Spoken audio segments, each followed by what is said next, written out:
Welcome again to our YouTube channel friends.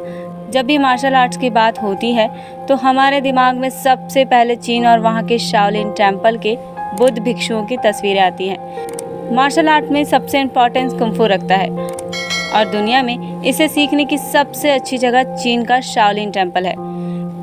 Shaolin temple बौद्ध धर्म का मंदिर होने के साथ साथ मार्शल आर्ट का एक ट्रेनिंग स्कूल भी है। दुनिया भर के लोग वहाँ कुंफू सीखने की इच्छा से जाते हैं।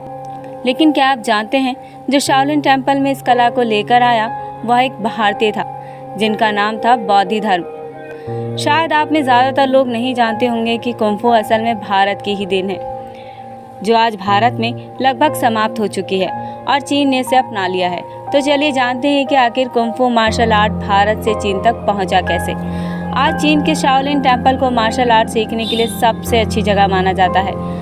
आज के समय में बहुत से लोग यह समझते हैं कि मार्शल आर्ट चीन और जापान की देन है, लेकिन ऐसा बिल्कुल नहीं है। मार्शल आर्ट के जनक माने जाने वाले बौद्ध धर्म ने ही चीन के लोगों को यह कला सिखाई थी। उन्होंने प्राचीन भारतीय ज्ञान से ही चीन के लोगों को लड़ने की यह कारगर तकनीक सिखाई और इसके अलावा भी बहुत सी चीज़ों से बौद्ध धर्म ने चीन को रूबरू कराया। बौद्ध धर्म, जिन्हें जापान में दारुमा के नाम से भी जाना जाता है, एक भारतीय बौद्ध भिक्षुक थे जिन्हें चीन में जैन बौद्ध धर्म का संस्थापक माना जाता है। ऐसा माना जाता है कि बौद्ध धर्म भारत के कांचीपुरम शहर में पैदा हुए थे, जो 450 से 500 ईस्वी पूर्व के प्रारंभ में मद्रास शहर के पास स्थित था। वह कांचीपुरम शहर के राजा सुगंध के तीसरे पुत्र थे। बौद्ध धर्म को कांचीपुरम का राजा बनने में कोई दिलचस्पी नहीं थी। उन्हें बुद्ध की शिक्षाओं में रुचि थी, इसलिए 7 साल की छोटी उम्र से ही वे अपने ज्ञान को दिखाने लगे। बौद्ध धर्म ने अपने गुरु महाकश्यप के अधीन प्रशिक्षण प्राप्त करना शुरू किया और एक भिक्षु बन गए। उनका नाम बदलकर बोधितारा से बौद्ध धर्म रख दिया गया। बाद में उन्होंने एक मठ में रहना शुरू किया, जहाँ उन्होंने बुद्ध धर्म का मार्ग अपनाया।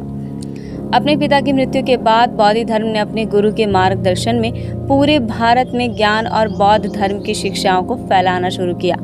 कई सालों बाद अपने गुरु के देहांत के बाद बौद्ध धर्म ने मठ छोड़ दिया और अपने गुरु के अंतिम अनुरोध को पूरा करने के लिए वह चीन चले गए। बुद्ध की वास्तविक शिक्षाओं को उन्होंने चीन में ही आगे बढ़ाया। हालांकि चीन के लिए उनकी यात्रा का वास्तविक मार्ग अज्ञात है। अधिकांश विद्वानों का मानना है कि वह समुद्र के मार्ग से मद्रास से चीन के गुआंगोज प्रांत तक गए थे। कुछ विद्वानों का यह भी मानना है कि वह पीली नदी से लुओयांग तक पामीर के पठार से होकर गुजरे। लुओयांग उस समय बौद्ध धर्म के एक सक्रिय केंद्र के रूप में प्रसिद्ध था। ऐसा कहा जाता है कि बौद्ध धर्म को चीन यात्रा में 3 साल लग गए थे।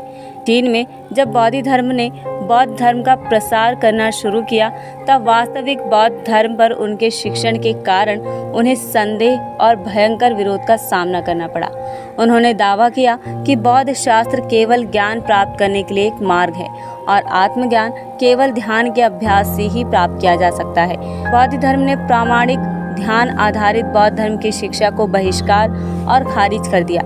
उन्हें वहां कई महीनों तक भिखारी के रूप में रहना पड़ा। उन्होंने लुओयांग प्रांत छोड़ दिया और हेनान प्रांत में चले गए, जहां से उन्होंने शाओलिन मठ की यात्रा की। शाओलिन में उन्हें प्रवेश नहीं दिया गया, इसलिए वे पास ही की एक गुफा में रहने लगे, जहां उन्होंने ध्यान लगाया और 9 सालों तक किसी से बात नहीं की।